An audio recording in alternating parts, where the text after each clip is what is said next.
How we doing? It's Thursday. It's IB Nation Sports Talk. He's Jesse Stiers with everyone's favorite hat that he's wearing tonight. I'm Sean Stiers. How's it going? Tough 5 days, but we're hanging in there. I tell you what, man. Vince and I think it was yesterday, Vince and I started off talking about the Cubs meltdown 2 nights ago. Were you watching that live when Suzuki dropped the ball? I figured you probably were. And that's why I didn't hear from you yesterday. And then they battled back, I know, a couple times yesterday, but they found yet another way to lose. I doubt we have a ton of Cubs fans, so we should probably redirect a little bit. We'll save some of that. I know you've got some things you want to vent about in rapid fire in a little bit. First, though, I just got to say, I am 2 for 2 in picking the guest pickers for ESPN's College Game Day. We both got Vince Vaughn last week. What did I say 2 days ago? Ken Jeong of Hangover fame. He's a Duke grad, and he just announced on X, Twitter, whatever you want to call it, this afternoon, he's going to be the guest picker this week, the first ever guest picker for a Duke football College Game Day. 2 for 2. Let it be known. Do they have that on any of the sports books? Like, can you bet that? Like who's going to be the guest picker for game day? I don't think so. And I was going to say you have a chance at being 3 for 3, but I don't think game day is coming back to South Bend for USC. So, well, I'm wondering, like, if Louisville beats NC State this weekend, could they go to Louisville 3 straight weekend? Has it ever happened? Have they ever been there for 3 straight weeks? I feel like the chances of that would be very low. But I can't remember the last time they were at Louisville, probably in the Lamar Jackson days is when my best guess would be. Yeah, I think so as well. Well, we got a lot of different things Notre Dame related to get to, starting with some updates from Marcus Freeman from his Zoom conference this afternoon. We got some injury updates, and we'll just get into them. First of all, he updated Jayden Thomas, who he said earlier this week was questionable with a hamstring. I would still say he's questionable, probably questionable, doubtful, because he hasn't practiced yet this week. He's been running, just trying to see how his hamstring's going, but he hasn't been able to go full speed. So not ruling him out yet, but we got to see what he can do today and maybe a little bit tomorrow. The thing about it being a night game, we'll see how it really heals, but he has not practiced full speed this week. So no practice. Jayden Thomas sounds like, again, questionable, doubtful is what he's saying right now. How big a deal is this, do you think, if Jayden Thomas can't go? I don't think it is as big of a deal as it is on paper. I think the biggest thing that he brings is the experience and the leadership to a relatively young group. But we've talked about this before. Sam Hartman is a guy who just looks for whoever's open. And it's not like Jayden Thomas was, this guy that was getting 8, 7, 8, 9 receptions per game. Everyone averages around 3, 4, 5 kind of receptions a game type area. And so when you lose Thomas, it's unfortunate again, because you lose some veteran experience and some presence. But Notre Dame has a ton of, and this goes back to, again, some things I talked about earlier this week of what's impressed me the most about Marcus Freeman is he's got younger guys who have played already, right? And we've seen them play. Greathouse, Flores. And while the position group is relatively young, they're not young in terms of on-field minutes. And so, being prepared for this kind of situation is definitely beneficial for someone like Notre Dame. And again, Sam Hartman doesn't look at, who you are. He just sees you as another open wide receiver out there. He's just going to get you the ball no matter who you are. And so I almost feel it more of a kind of like plug and chug type situation, and the next guy up, you plug the next guy in, and Sam Hartman's just going to chug the ball to you if it's open. So again, it's not a huge deal to me. Yeah, I mean, he's a good receiver, but I agree. But on paper, it's a little bit. You're kind of cutting up a little bit. I don't know if you're hearing me all right, but all right, there you are. You kind of froze for a minute. Did I freeze on your end? Yeah, well? I just turned my phone off the Wi-Fi, so that might have helped. Okay, all right, sounds good. I pretty much agree with what you're saying. Jayden Thomas is a good receiver, but at the same time, I think that they've got the depth and just the way the ball is distributed. I think they'll be okay. I'll save the Deion Colzie comment from Marcus Freeman here for just a second, and I'll just go with Braylon.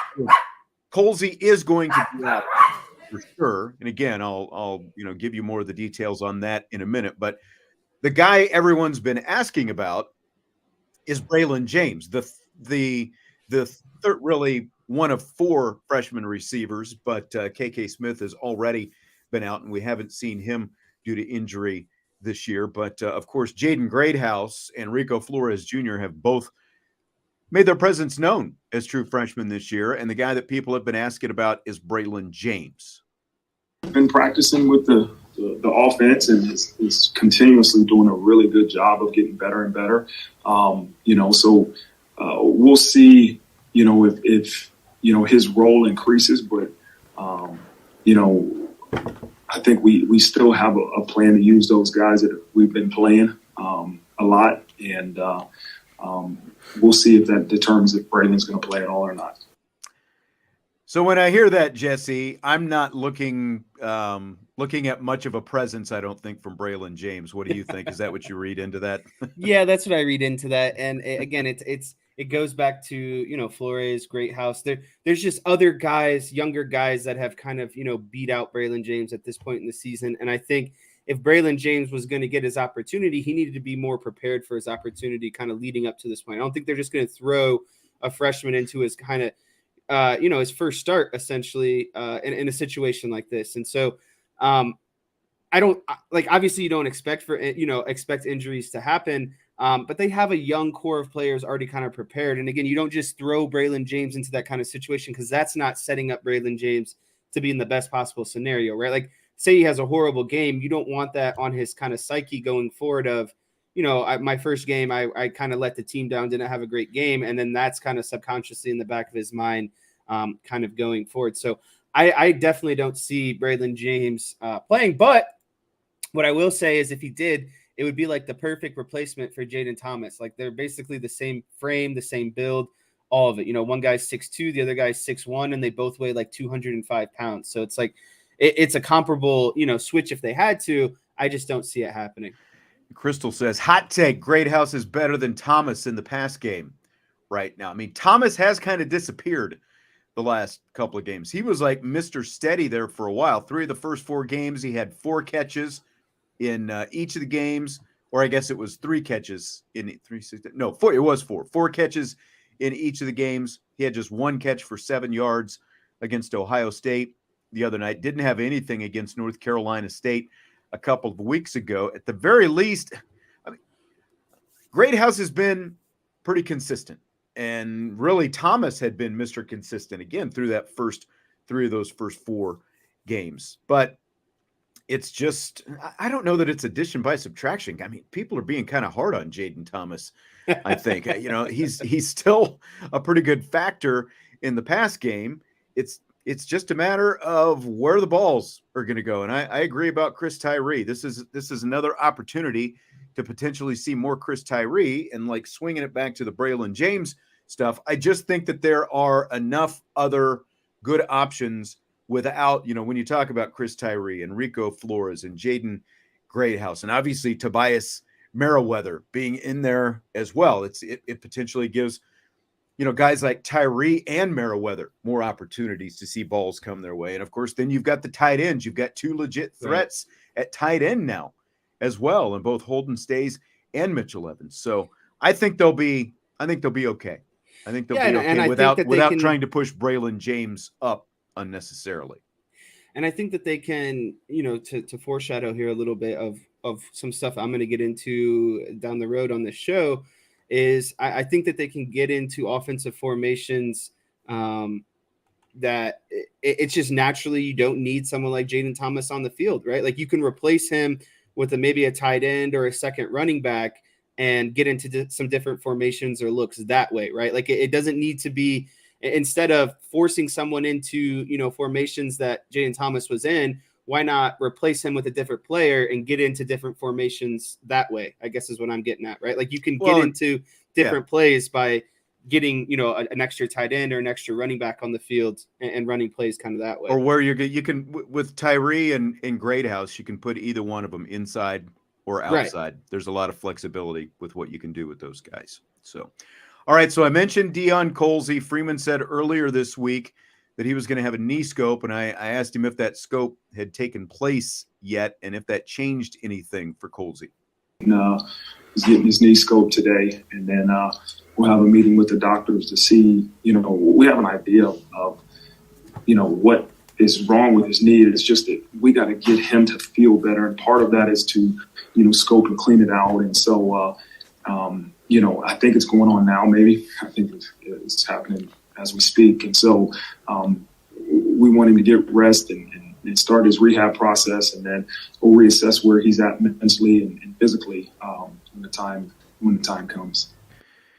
So again, having a knee scope, he had it today, and they're expecting just a couple of weeks. So potentially something along the lines of what Gabriel Rubio has, even though Rubio was out for a little bit longer. Sounds like they're just going to clean some things up, and they don't think that it's going to take too long to get Deion Colzie back on the field. But obviously the last few weeks, there's been a lot of what happened to Deion Colzie? Why aren't we seeing more of him? And so he's having this knee scope, and hopefully he will be back in the very near future. Now, a couple other guys, starting with Eli Raridan, are on the comeback trail. Eli is practicing with us now, and really gaining the confidence that he needs to be ready to go. And so we have plans for him as long as there's no setbacks to be ready to roll next week. And it was good for him. This week was about trying to get in football shape. And it's a lot easier said than done when you haven't really taken meaningful reps throughout the first couple of weeks of the season. And so he really has done a good job this week of trying to, get that the win that it takes to really sustain the things we ask him to do as a tight end. But he's trending really in the right direction. So Eli Raridan coming back, and you get Eli back, and he's talking about maybe next week he'll have Eli Raridan. So that would give you Raridan as well as Holden Stays and Mitchell Evans, and of course Davis Sherwood for some other duties as well. They officially list him as a tight end, even though he's kind of used more as an H-back blocker type guy. But yeah, but that gives him pretty close to a full complement of tight ends. Obviously, Kevin Bauman is out for the season with an unfortunate knee injury, but you get Raridan back, and that gives you even more potential options going forward. Yeah, and it'll be interesting to see kind of how that shakes out, right? Because you've started this rotation between Stays, Evans, and Sherwood. And I would say, if you went down the line, like Stays is a better pass catcher than Evans. Evans is a better blocker than Stays. But I think what have people the most excited about Raridan is he's a nice hybrid of the two. He's a good blocker, and he also has very good hands. And so what I would be interested to see is what that would lead to, right? Like, is it more of a rotation between those guys, or are we looking at more 12 sets and 13 sets potentially on the field because you have, another tight end back? And I'm not saying that that's what I want, but I'm just curious, what the coach is thinking would be. Where does he fit in, right? Like, again, is it more like if the tight ends are looking to get 30 snaps now, do Stays, Raridan and Evans all get 10, or are you looking at, again, ways to get multiple or maybe all three of those guys on the field at the same time? What does that look like essentially? There's already all these different personnel groupings. Just look at Notre Dame's last offensive possession last week and the different groupings that we saw out there with the stuff that they were trying to do. It's like they threw out half the playbook in those last few plays. And unfortunately, the most reliable play was just hand the ball to number 7, but that only happened once, as we all know. Final guy we're going to talk about is linebacker Nolan Ziegler. This was a guy coming out of spring that there was a lot of kind of hope and some hype around, but we haven't seen him because of a personal issue. But here's what Marcus Freeman said about him today. Eli is practicing with us now, and really gaining the confidence that he needs to be ready to go. And so we have plans for him as long as there's no setbacks to be ready to roll next week. And it was good for him. This week was about trying to get in football shape. And it's a lot easier said than done when you haven't really taken meaningful reps throughout the first couple of weeks of the season. So he really has done a good job this week of trying to, get that the win that it takes to really sustain the things we ask him to do as a tight end. But he's trending really in the right direction. And Nolan, it was great to have him back out there this week. He's progressions into some scout team and individual drills, and he's on a track to return. And so, again, as long as there's no setbacks with those individuals, both of them, I could see, Eli for sure. Hopefully next week could see him in there. And then with Nolan, we'll see how, at the end of this week, how he continues to progress. But he is really trending in the right direction. Big news, potentially getting Nolan Ziegler back. This is a guy who's long, rangy, very athletic. Now, obviously, he's got to get back into shape because he did miss all of training camp, and he's just getting back in there. But, like we were seeing him in Notre Dame's dime packages, sub packages, and stuff like that in the spring, arguably more athletic than any of the linebackers they have out there right now. So my curiosity is really piqued for potentially seeing some Nolan Ziegler here, maybe within a couple of weeks, the way Marcus Freeman's talking. Yeah, and again, it's nice to have, more depth at any position, and especially for someone like Nolan Ziegler because of what you talked about, what he offers athletically, quickness and range and that kind of stuff. So you would definitely see him in a lot of, nickel and dime type packages where you want a more athletic linebacker on the field. And I thought it was funny that Marcus Freeman said he's not in football shape yet. And I got a chuckle out of that because what he essentially means is he just hasn't run around in pads for like 2 months. Like it's different. More than 2 months. It's been since the spring, basically. Yeah, so. It's different. Like anyone can, go run around, and especially these guys, right? They're fit, they're in shape. You can go run around at any time. But when you put on helmets and shoulder pads, and you're going through drills and going through, different periods of practice, like it's a different kind of conditioning. And so I just think he needs to get used to feeling those, the weight of his equipment basically on him again. And feeling comfortable moving around in his shoulder pads and helmet and everything else. I'm glad that everyone's enjoying the WKRP shirt today. I appreciate that. The Les Nessman stuff, that might be a little too far, but Les Nessman with my Buckeye News Hawk Awards out here for the annual turkey drop, because as God is my witness, I thought turkeys could fly. That's right, Matt. I thought turkeys could fly. Good stuff. All right, so asked about Duke's turnover margin, +5 this year. It was +16 last year. That has been a big part of the Mike Elko resurgent. Here's what Freeman had to say about the Duke defense they'll see this weekend. Really sound in terms of what they do defensively. The ability to have eyes on the quarterback and eyes on the ball, and the ability to really, when you're sound in what you do, when your players truly understand what you're asking of them, they can really study routes and study splits and those type of things. And so they're a really good group. And I think you look at that turnover margin, and one, it's credit to their offense, right, and not turning the ball over a lot. And two, their defense plays really hard. And when you play really hard and you're sound, those opportunities really come your way. So there's Marcus Freeman talking about that Duke defense. And Jesse, you've got your whiteboard ready to go. And I do see some of these questions that are coming in here. I'm going to save some of them for rapid fire in a little bit. But for starters, some of your thoughts on this Duke defense. So much of Duke's success is predicated on the turnovers. Again, they were +16 in turnover margin last year. They're tied for 9th in the nation right now at +5. They have gained 8 turnovers, and they have lost just 3 turnovers so far through their first 4 games. Yeah, so, just kind of some background or notes on Duke. It's another 4-2-5 defense. That's something that Notre Dame shouldn't be, surprised by. They went against it last week. They played against Tennessee State. It's just a very kind of common defense, in college football these days. And I would say the thing that makes and watching, the main games I watched were Clemson, and Northwestern. I didn't get too caught up in Connecticut, or I think it was like Lafayette State or Yeah, it Lafayette was or something Lafayette. like. Yeah. Those games really don't show you much because they're playing inferior opponents, right? And so again, I looked at Clemson, I looked at Northwestern. Even though they blew Northwestern out, it was relatively close. First half, second half is really when Duke kind of opened that game up. But I would just say that their defense, like Marcus Freeman said, is a very sound defense, right? And I think that's what makes them really good, is they know their assignments. And again, they do a lot of stuff to disguise, is what I noticed as well. Like in obvious passing downs, they like to bring up, kind of similar to what Notre Dame does with Maris and Bertrand, right? Like they bring both of those linebackers up to the line of scrimmage.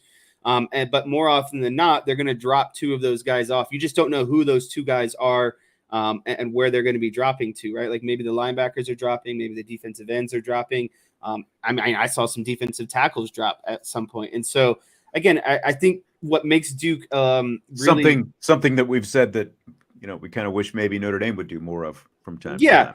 It's a lot of like eye candy. It's a lot of getting you to think a little bit more. But Duke still, like themselves, they play very fundamental, sound football. And I don't know if you know this, but their defensive coordinator, Santucci is his name, last name Santucci. This is his first season as the Duke defensive coordinator. He was with Elko at Texas A&M. And before that, he was a defensive analyst at Notre Dame in 2017. So a little bit of a background to Notre Dame. He's obviously followed, Elko to Texas A&M, and then Elko kind of poached him here recently to be his defensive coordinator from Texas A&M. So a lot of what he does obviously mirrors kind of, Elko's philosophies and kind of overall thought process about defense. But I thought Marcus Freeman hit it really on the head when he said that they're just a team that knows their assignments, and they just they study the game of football almost, right? Like they know kind of based off of they give themselves a good advantage of knowing if you line up in this formation or this split, or maybe the slot wide receiver is split out 2 extra yards. They have a good idea of tendencies and plays are to come. So they do a lot of stuff pre-snap to really help themselves out. They're smart guys. They're Duke guys. I think that's a big part of it. Just like Al Golden loves Notre Dame's players because they're so smart in the things that they can absorb and things like that. They're not going to be as fast and probably athletic in some spots as North Carolina State was. Right. But like Marcus Freeman said, they're going to play hard and they're smart. Yeah. And you can make up a little bit for doing the stuff that you're talking about. If you know your opponent inside and out and what is likely to happen in certain situations, you can gain a step to a half step in the right direction and find yourself in the right position to make a play.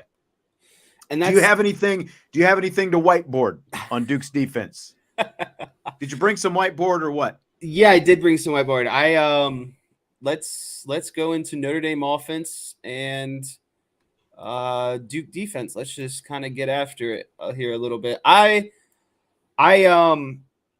There's always a means to method for kind of what I'm looking at. And I would say today, my means of method is I really like some stuff that Notre Dame showed in the second half last week. And knowing and watching some of the film on Duke, I think they're vulnerable up the middle. I think that Notre Dame can accomplish a lot with running the ball just right up the gut. They do not have a great run defense. That is like when you talk about the Achilles of this defense, it should be against the run. That should be a big advantage for Notre Dame. I think their linebackers are a little undersized. And I think Notre Dame's offensive linemen match up well with them of just being athletic and being able to get up to the second level on these linebackers. But Notre Dame should make their hay running the ball a lot this weekend.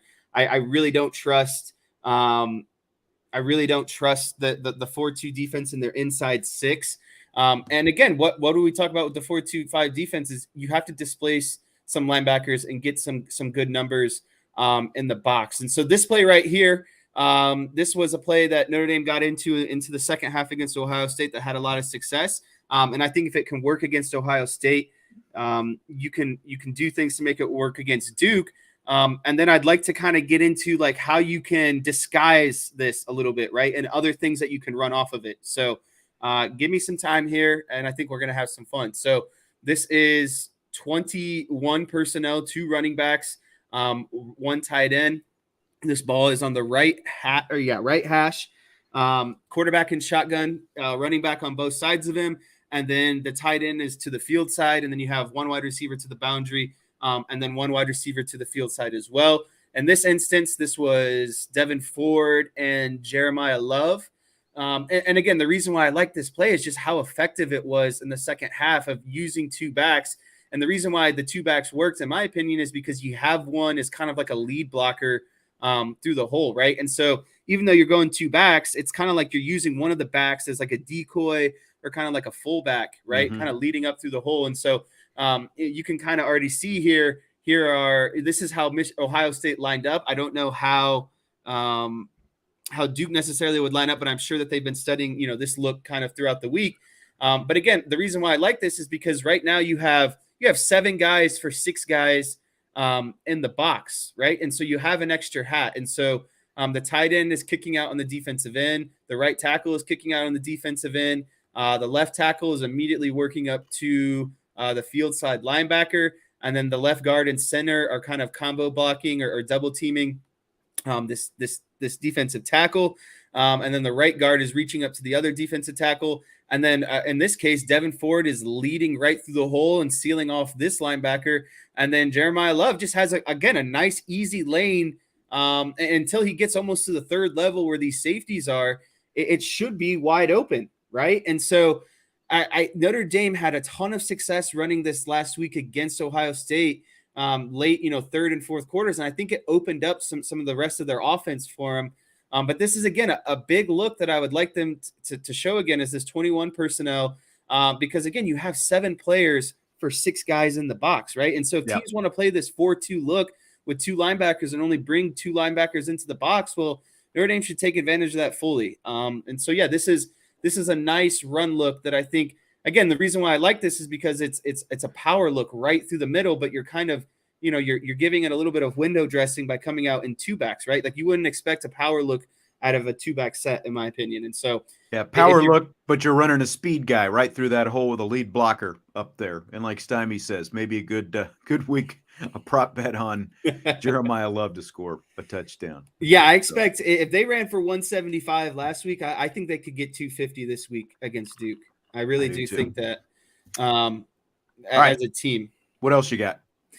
Yeah, so that was, again, a 21 look. The next look that I want to get into is give me a second. Here it is.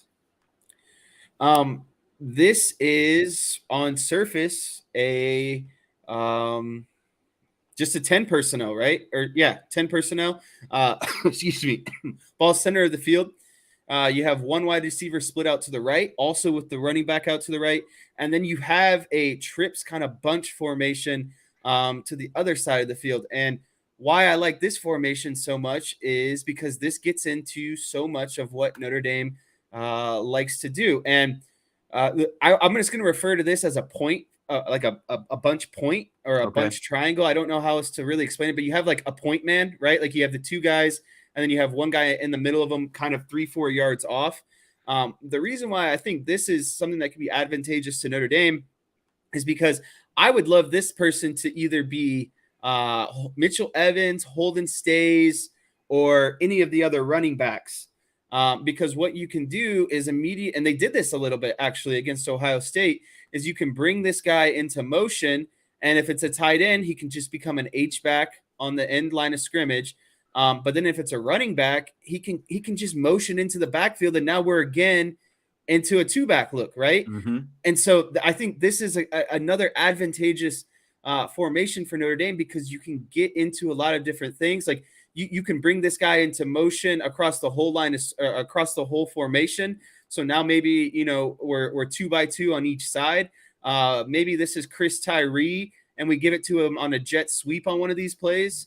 Maybe you fake a jet sweep and you allow Chris Tyree to work up the seam or work off into the flat, depending on what the coverage gives you. And then again, if it's not Chris Tyree, maybe Jeremiah Love is in the backfield, and this is Jadarian Price or Devin Ford who's coming into motion. And again, you bring him in motion, and now here he is in the backfield. And even if you're not using him as a runner, you can use him as a lead blocker on the edge to seal off the edge. You can use him as a lead blocker through the hole. And if it's not a running back, now you can look into, again, another H-back. Maybe it's, Mitchell Evans, Holden Stays. But they're on the end line of scrimmage, and you get into another look that allows you to get into like a power look, a power run look, just by bringing a guy in motion, right? Because it's like you can basically spread him out here with this look and then bring it all. And depending on what they give you, maybe you motion that guy into the backfield and get into more of a power look. But I think the main thing I like about it is just the amount of options that it gives you just by bringing one guy into motion, right? Like that's the main thing to me is you can give one look and then get into a completely different look just by bringing one guy into motion. And again, the versatility of who this could be. It could be Chris Tyree. It could be a running back. It could be a tight end. And depending on who it is, you can get into three different, completely different kind of offensive plays. And that's what I like is the versatility it gives you just based on depending on who that guy happens to be that you're bringing in motion. And right. where you're and it's so easy because say you don't like, maybe you line up in this and you like the look and you could just literally run, whatever concept you were thinking about running. And then immediately, Sam Hartman doesn't like it. All right, motion out here. And then let's see what they give us then. And when you bring a guy like this in motion, you can get a tell of what the coverage is doing too. So like, there's just so many things that you can do by just bringing one guy in motion, depending on who they are. Right. And it's like, there's just so many layers you can add to the offense by getting into this look, in my opinion. I really liked what they did against Ohio State because this was Mitchell Evans. They brought him in motion, and then he was just, a lead blocker, right? Like I think what they did is they brought him in motion, and then one of these guards pulled, and then Mitchell Evans came across, and it was like a power run, off on the perimeter type situation. But there's just so many, again, to emphasize, there's so many things that you can accomplish by just lining up in one formation. All right. Anything else? That's going to do it for me offensively for Notre Dame. So I have just a couple things to go over in terms of Riley Leonard and kind of, this Duke offense and really what Notre Dame should kind of expect out of this. But I would say that Duke is very similar to Notre Dame, in my opinion, of kind of their offensive philosophy. And some of the formation tendencies that they get into. They love 11 personnel. And they also love some 12 personnel too, right? But the main thing they do with 11 personnel is they allow their tight end to be an H-back. And so that H-back is right here. And then sometimes too, they'll get into 12 personnel and maybe bring in one of these wide receivers, make him a tight end. But to me, their bread and butter is 11 personnel just because I think they like the versatility that it gives Riley Leonard, because again, this is an exaggeration, but I felt like every play was some sort of fake handoff, or it was a handoff, or like an RPO look. Everything revolved around putting that ball into the belly of the running back and then kind of going from there, right? And then again, using this H-back as a lead blocker. So if you see an H-back at 11 personnel, watch this guy, and he'll take you to the run play 9 out of 10 times. Wherever he's going is likely where the running back is going. Okay. But in terms of Riley Leonard, I don't really respect him as a true passer. I think he's all right. Like I'm not gonna say he's bad, but to me, it felt like a lot of when they were doing like straight pass plays, no run action involved at all. It was Leonard gets the ball, 1-2 drop, and if his read isn't there, he's quickly looking at a first read. If the first read isn't there, he's probably not going to throw it. If the second read isn't there, he's definitely not throwing it. And then at that point, he's just tucking the ball and running after that. He's not going to sit in the pocket for a really long time. Again, it felt like it was just boom, 1-2 drop. Let me look at my first read. Okay, first read isn't there. Let me look at my second read. And then there's no wasted time. He's tucking that ball down and he's running it. And so let me stop you there real quick before you get carried away. So what does that present a bigger challenge, do you think, for Notre Dame defensively than they had against Brennan Armstrong a few weeks ago, another mobile quarterback? Is it a bigger challenge in comparison? How similar is it? So I would say that I think that Riley Leonard is a better quarterback than Brennan Armstrong. Okay. I think Brennan Armstrong had more talent around him in terms of wide receivers. I agree. But I don't think Riley Leonard has like wide receiver studs per se. I think Duke is a run first team, to be honest with you. They're a run first team of whether or not they give the ball to their running back, and then whether or not Riley Leonard's going to run. Like Riley Leonard had 13 run attempts against Northwestern, and then against Duke he had like 8, 9, or 10 rush attempts. Like he was the leading rusher in one of those games as well. And so I just think a lot of their offense runs through Riley Leonard. I think he's a better complete quarterback than Brennan Armstrong, but I think Brennan Armstrong had better tools around him to at his disposal, right? And so I think more, I guess what I'm getting at is, excuse me, if you shut down Riley Leonard, I think you shut down like 75 to 80% of Duke's offense. I agree because, like, you look, they rank, I think it's in the mid 70s, around 74th, maybe, if I remember right, in terms of yards per reception. It's only 11.9 yards per reception. If you compare it to Notre Dame is 15 yards per reception. So they're and we complain that they don't have enough downfield shots as well. So imagine what that looks like for Duke. Exactly. So, like Lamrek here says that means playing them straight up should equal a Notre Dame win. No need to blitz, play man, tight coverage in the ball. I mean, that's part of the do you agree with that? Because typically if you're talking about a quarterback who's going to tuck it and run, you don't want to play a lot of man because you got guys looking the other way, running downfield away from him. How do you kind of balance that, do you think? Yeah. I mean, because just athletically, I don't disagree in terms of Notre Dame's secondary and linebackers versus Duke's skill position guys. I agree. Notre Dame definitely matches up and can take them man to man, but how do you balance that with a quarterback who wants to run so much? Yeah. So I think what you do is you get into like some cover one man, maybe some cover two man type situations. Because again, Riley Leonard, like if his first and second reads aren't there and his wide receivers are like 10 yards down the line, like down the field, he's not going to throw that ball. Right. And so what do is I think what you need to do is you need to press up on these wide receivers a little bit, because if they're going to run so many, a lot of routes I saw are just like, slants over the middle, maybe some, 8-yard, 10-yard, like it's not a lot of, deep balls. And that's exactly what you were saying. Like they average only like 11 yards per play in terms of passing. But if you bring these defensive backs up and you press them off the line of scrimmage, I just think it speeds up Riley Leonard even more, and you make him have to make a decision now.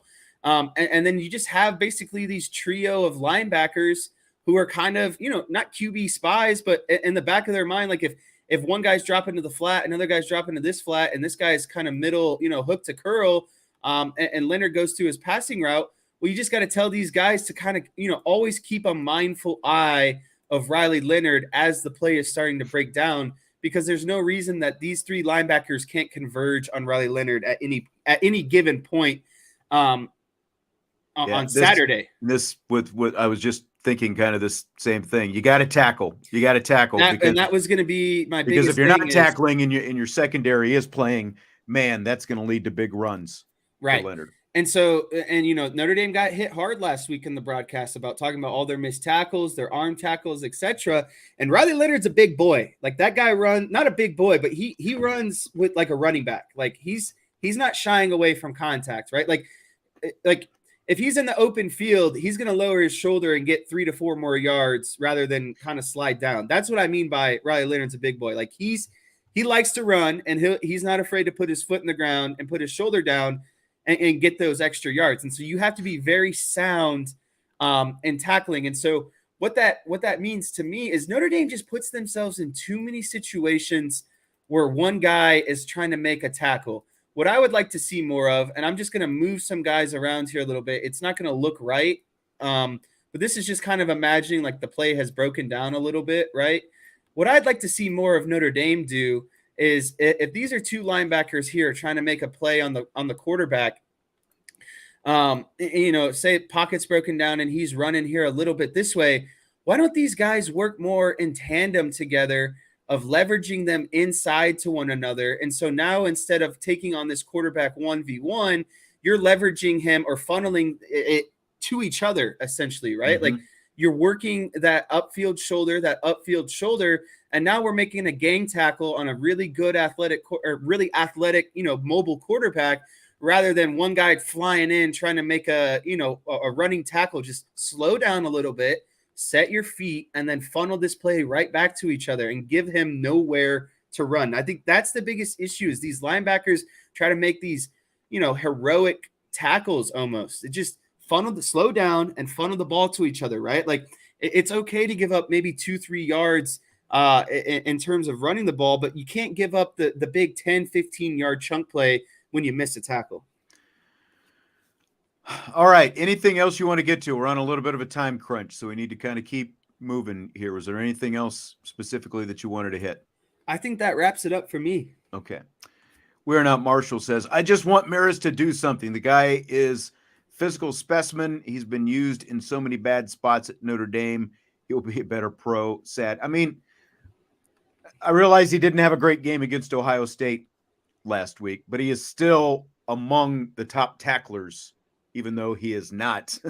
He did not. So his play has been better. It was not up to standard last week, but it has been better this year. I think Maris is if you're talking about a guy who's the best suited for a Riley Leonard game, it's Maris Leofau. To be honest with you, it's just a matter of can he execute it? Mm-hmm. Concur. Jess, are you ready for rapid fire? Boom, boom, boom. Let's get this thing going. I want to start with Corey's question here. He said on Lucky Lefty, they were saying if Notre Dame went 11-1, chances of them making the playoffs were slim to none. Corey wants to know what we think about that. What do you think about that? 11-1, what chance do you give Notre Dame for the playoff?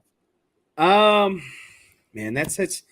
I really don't like talking about these hypotheticals so early because you just don't know what's going to happen, right? Like best case scenario, Ohio State wins out, USC wins out with an only loss to Notre Dame. Like both of those benefit Notre Dame tremendously. Like if you have a Pac-12 champ and a Big 12 or a Big 10 champ and you lost on the last possession of the Big 10 champ and then you beat the Pac-12 champ, like there's arguments that can be made, but it's just you just got to kind of see how things like unwind. I think there's a possibility what 11-1 Notre Dame gets in there. I'd say right now it's like 50-50. If Notre Dame goes 11-1, I'd put it at 50-50 at this point, and the scale would tip depending on what other teams do. But when Notre Dame loses, they immediately need help from other people. I think that's the biggest thing.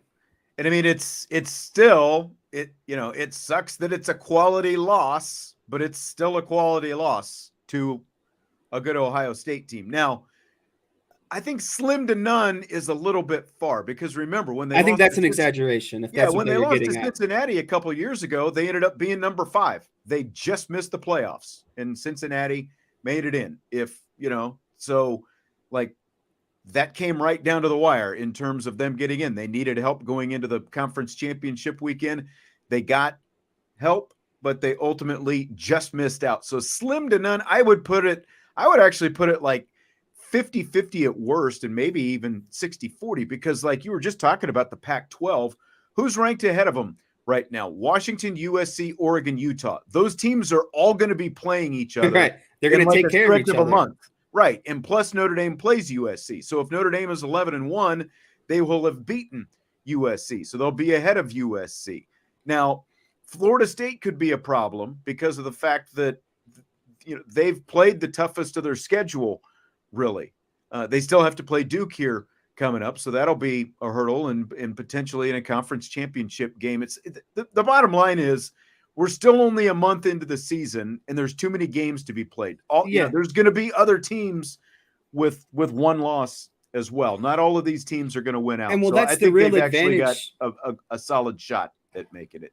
that's the real advantage to Notre Dame is they lost a close game early, right? Like you don't want to lose that. You don't want to lose that type of game in week 11 or week 12. It's actually beneficial if Yep. you're going to lose to get it out of the way now. So yeah, it's really just a toss up to me. You got to there's so much more football to be talked about, and that's like the frustrating part is like let's just focus on Duke, Louisville, and USC before we start talking about 11-1 and playoff chances and stuff like that. There's just so much more good football to be played right now. This is false, Scott. I'm sorry. I don't know where you got that, but it's not just who you beat. It does matter because they still look at the strength of schedule that you have. They might not say quality loss, but if you're in there with a team that is in the mix for a college football playoff spot, it does matter. Audric Estime currently has 591 rushing yards, which is more than twice as much as Notre Dame's next two rushers, Jeremiah Love and Jadarian Price combined. Do you buy or sell Estime having that same ratio by the end of the season? I buy that, and I think it's going to hold very true to like basically a 2-to-1 ratio the entire season, just because of it's how the snap shares are broken down. Audric Estime always gets basically half of the carries. And then Price, Ford, Payne, Love kind of get the remaining half, right? Like it's like Audric Estime is always going to get his half, and then how the rest of them are split up between the other half. That's the more of the question to me at the end of the day. So it's always going to be that ratio because Audric Estime is always going to see at least half the reps to himself, and then the other half of the reps are split up between like four guys. And so, yeah, exactly. I just see that's the trend that's going to be, throughout the season. And I mean, if you look at the split right now, Estime has 77 carries this year. Love has 26, Price has 19, and Payne has 25, and then Ford only has 4 carries. But you look at those reps right there, and it's literally the 4 other guys are equaling up to what Estime has done. And that's by design. Yeah, and I don't think that it's going to change either. He's going to remain the workhorse. He will be the workhorse. I think he's going to push for I think I undersold him at the start of the season. I think he's going to be well over 1,200 yards, and he's going to be pushing upwards of that by the time it's all said. I think he's going to be close to 1,500. Yeah, I agree. And again, it just makes it more baffling why we didn't see more of him at the end of the game the other night. Is Hartman for Heisman talk officially over now? I throw this in the same boat as the 11-1 conversation. There's a lot of football to be played left. I think that Sam Hartman's stock probably peaked before the Ohio State game, and it's probably come down a little bit, right? Like if at the beginning of if the start of the Ohio State game, if his stock was at like $1, I put his stock post Ohio State at like 85 cents, maybe 90 cents comparatively. But like we said with the whole 11-1 discussion, there's just so much more good football and good opportunities for Sam Hartman going forward that I don't think it's officially over. I just think it's a little on, maybe pause or a little bit on standby here for a little bit just to see. I think the USC game will be kind of where it's either, is it over or are we still continuing to talk to him about him as a Heisman hopeful? Last week was a chance to really launch himself into that conversation, but it just didn't happen. It wasn't that he had an awful game, but he also didn't have a great game. Right. But the things that work in his favor, just numbers-wise right now, 14 touchdowns, no interceptions. He's completing 70% of his passes. And I think it's also important to remember Caleb Williams lost twice last year and still ended up winning the Heisman. So it's not like you have to be undefeated, but Williams was just so good and became, I think, the obvious guy that he was able to overcome the fact that he had a couple of losses and was still able to win the Heisman Trophy. The big thing for Hartman, he plays for Notre Dame. He's going to, look at the stretch that he's in right now. He's going to play in primetime 4 consecutive weeks. So he just kind of, I think Stymie said it. It's on pause maybe right now. He is not out of it by any means. Maybe pause is the best way to look at it. Didn't vault himself into the conversation last week, but he still has plenty of opportunities to do that, just like he said, especially with USC coming up here in a couple of weeks, and the fact that he's going to be on in prime time with a chance to get a lot of eyeballs on him over this stretch. So College Game Day, as we mentioned, is going to be on location at Duke this weekend. Do you buy or sell having it for a second straight week having an impact on the Irish? I think it has a positive impact on the Irish at the end of the day, and I'll tell you why. I think when you are the host of the College Game Day, it is far different. It is vastly different from the away team or the opponent, because when you're the home team, your head coach is doing interviews, your players are doing interviews. Like, it's just it takes more out of the home team than it does the away team. The away team can focus on showing up, playing football, and that's really it. There's just so many more side things that the home team has to worry about. And so, granted, game day is now, Notre Dame is involved in 2 straight game days. It is way less significant being at Duke compared to at home against Ohio State. There's just way more focus as the away team. I agree. I think that as the home team, there's more distraction for you because, like you said, now you've got the McAfee show on Friday. You've got game day actually on Saturday. So you've got a double dose of all this stuff going on. You've got more commitments if you're the home team. They didn't have Ohio State guys out there for the interviews last week. It's always the home team. And this is going to be the first time ever that Duke has, hosted this thing. So there's going to be a lot more hype and hoopla going on. And I think the players will feel it more because they've never been there before. They feel this need to live up to the expectation. Notre Dame just needs to show up and have that taste of vengeance in their mouth and just come out and, physically dominate Duke all game.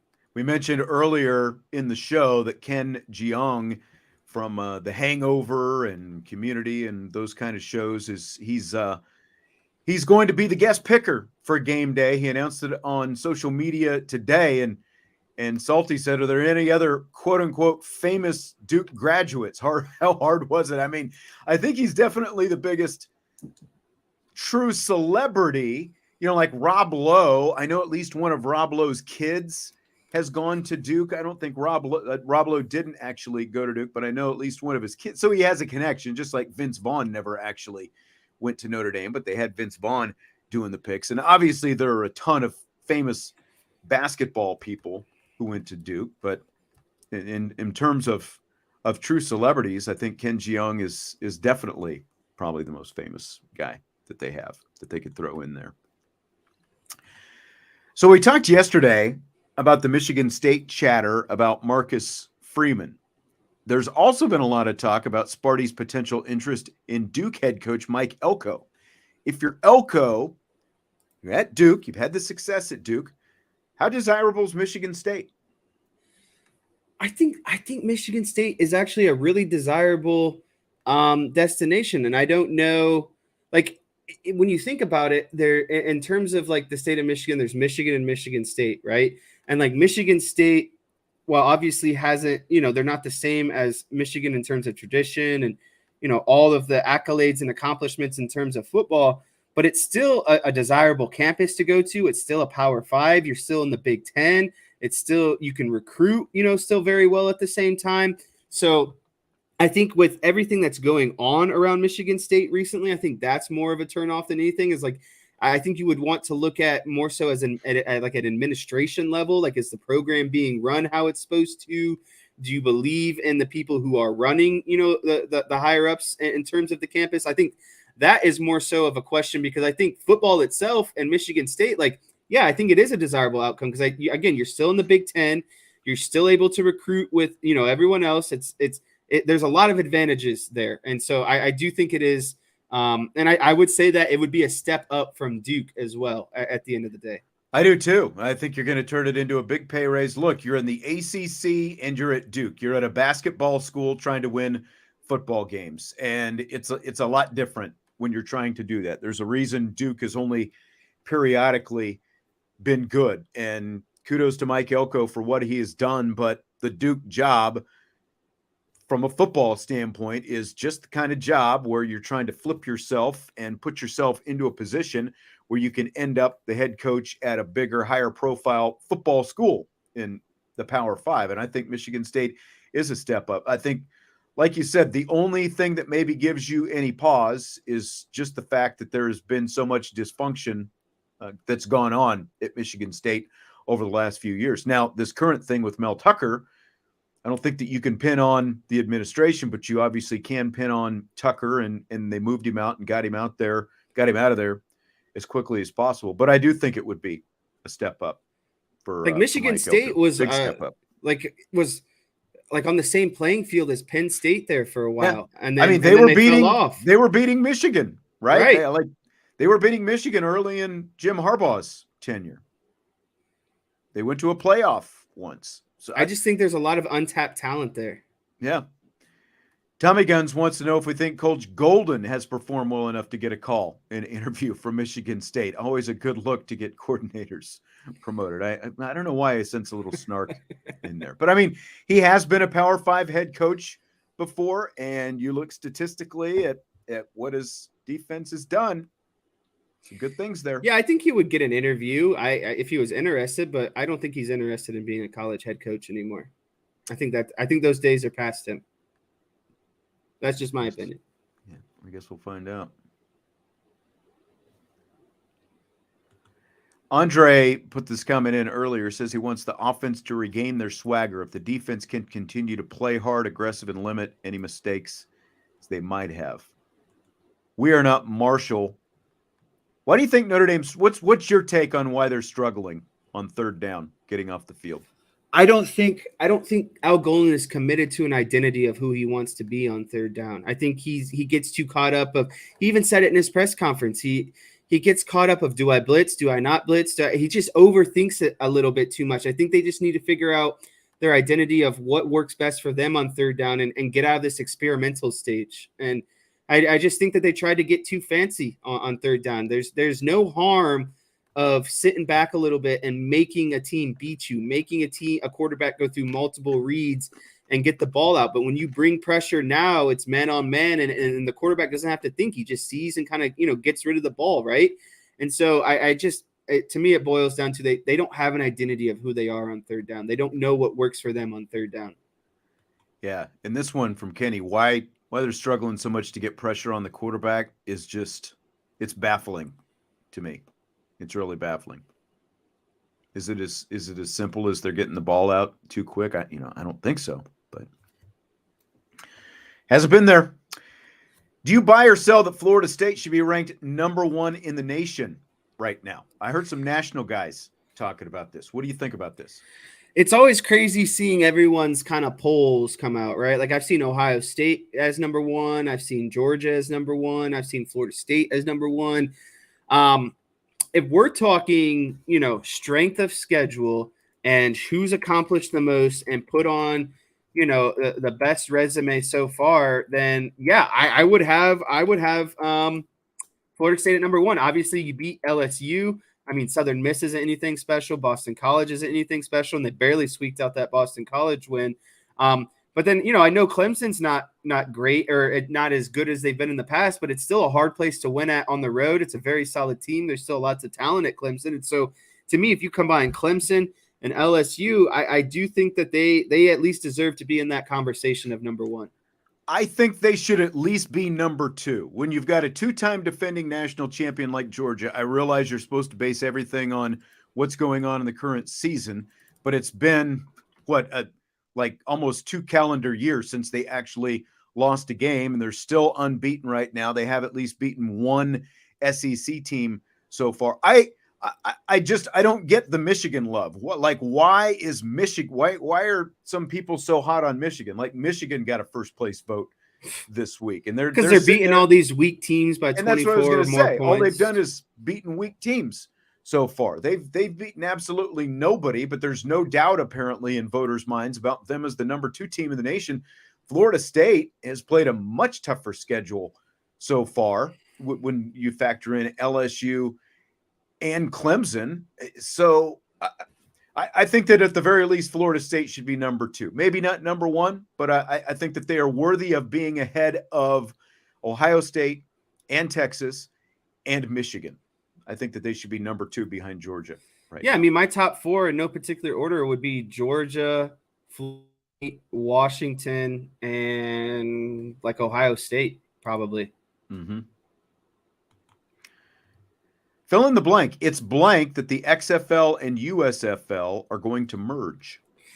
It is a fabulous idea because we have not seen any of these leagues be able to sustain themselves on their own, and it feels like they're kind of taking away from one another, right? Like they're kind of hurting or going against each other.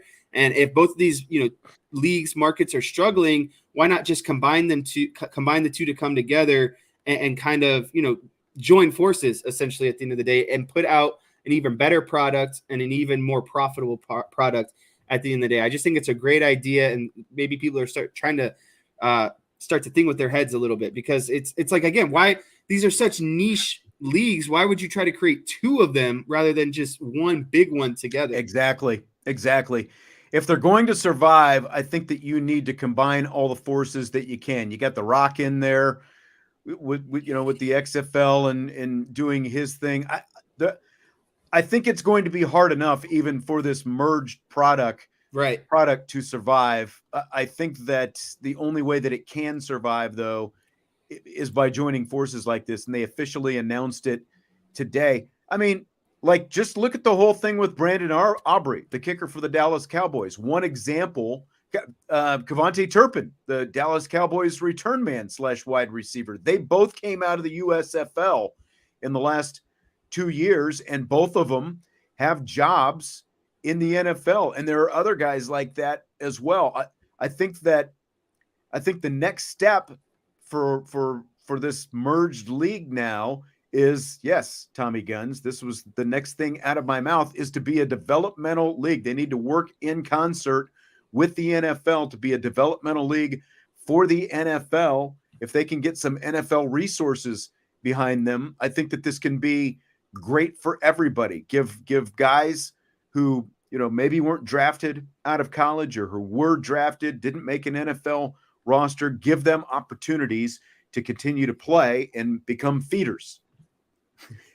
Yeah, what I would do, of course, is El Conquistador, more Arlington Cowboys. I'm just giving you two examples that I know of off the top of my head. I can't spit out other USFL roster guys. I know that the team that I watch every week, Brandon Aubrey, by the way, is the former Notre Dame soccer player who is the kicker for the Cowboys, and Turpin has been on the roster for the last 2 years. Just giving examples that I can tell you about of guys that have made it out of the USFL into the NFL. I would like it where there'd be 16 teams, and each team is like basically an NFL affiliate. Like the Cowboys and Eagles would basically sponsor a team. The Giants and Commanders would basically sponsor a team, and their players would be guys that specifically the Cowboys are trying to, maybe, like you said, develop down the road and actively join their 53-man roster, whatever it might be. But I think it'd be nice to have teams associated with some of these, this merged league. So then it actually feels like there's something that they're working towards, right? Like obviously they're playing each other for a championship, but the ultimate goal is to make it to the NFL, right? And so it's but there could be collaboration from the NFL in terms of like, right? We'd like so to it's almost like minor league football team. Yeah, exactly. Didn't mean to cut you off there. Greetings, nope, Brent. That was all I had to say. So a little baseball here at the end. There's some controversy in Atlanta last night. Ronald Acuna Jr. became the first 40-70 player in Major League Baseball history, 40 home runs and 70 stolen bases in a season. So it's the 10th inning last night. He comes to the plate after he had reached that milestone, I believe, in his previous at-bat and on the base paths with his stolen base. They stopped the game in the 10th inning to do a tribute video for Ronald Acuna. Fair or foul? This is 100% foul, and I know this is against the Cubs, and I was watching it in the moment, but here's all I got to say about this, right? Like, it's the 40-70 club, that's fine, but Acuna stole the base. He picks up the base like he's Ricky Henderson. He gets his standing ovation, and then they play a full-on montage after that. And it's like if this was 2 weeks ago, 3 weeks ago, I think I'm fine with it. but it's the last week of the season. It's the last week of the season, and they're in extra race. innings, and the Cubs are fighting for their lives in a tied game. And now we're icing the pitcher because Ronald Acuna needs a 5-minute standing ovation because he stole his 70th base of the season.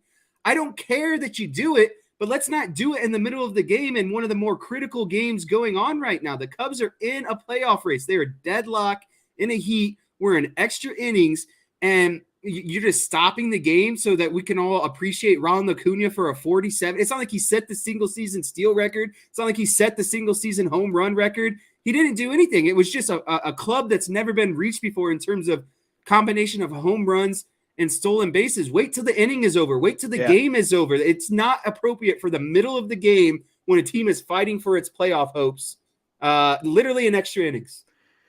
Completely agree. There's no reason to do it in the middle, like you said, while the game is being played, when you've got pitch clocks and all this different stuff now, and you're upsetting the rhythm of the pitcher. And again, you're in extra innings in both teams. Now the Braves are going to be in the playoffs. The Cubs are fighting for their playoff lives.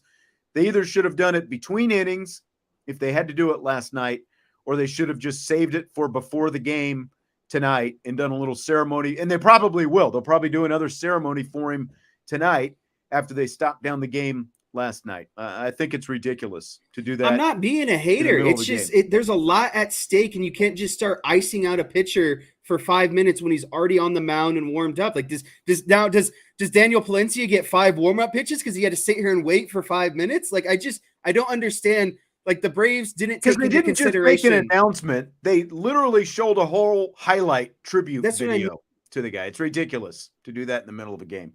Again, unless you're going to do it between innings when you're not messing with, what people are doing, actually, trying to do their job out there.